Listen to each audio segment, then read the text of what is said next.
CNCF is the Cloud Native Computing Foundation. We are the home of all things cloud native, the stewards of the cloud native definition. Most people know us basically as the home of Kubernetes, fortunately or unfortunately, but we've grown to over 30 projects. We have over 300 members worldwide. We're the only organization uniquely in the world that has all the kind of hyperscale cloud providers a part of. And so we essentially work to have a neutral home for open source projects where companies, vendors and users can all collaborate and ensure that these projects will be sustained, neutral, and healthy. And so why are we here is, we're a community sponsor of Service Mesh Day. Service Mesh is a growing and a very important space to CNCF. We host a couple of Service Mesh related projects like Envoy, and we've only seen the space grow over the years. My prediction is, over time we'll see as companies have started to adopt Kubernetes, they're starting to break apart their monoliths, writing all their different microservices, and they're like,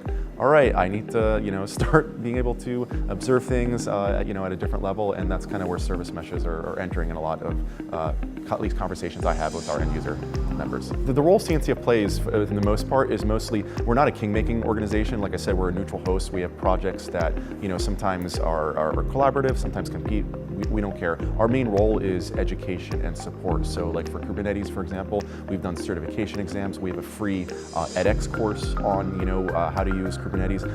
I see us doing very similar things for service mesh related technology. Maybe we'll do like an edX course, Introduction to Service Mesh in the future, because you ask someone in the room, what is service mesh? We'll probably get 5 different definitions at least. We're also going to be kicking off a Envoy certification exam later in the year, which I'm super proud about that, similar to what we do with Kubernetes. So mostly educational, neutral ground, so companies could have the guaranteed satisfaction that this technology will be sustained and open for forever. The service mesh is interesting because it's definitely grown quite a bit. I kind of see it like, I feel just like it was kind of in the early Kubernetes days when things were just starting to take off. And I think part of the reason is Kubernetes is much kind of later and more mature in kind of its life cycle of where things are. And part of that, it's also dragging a lot of companies to consider using service meshes as they become more cloud native themselves. So I think it's part of that factor that Kubernetes is more mature in tons of different organizations. So it's having them look at service meshes, and then just in general,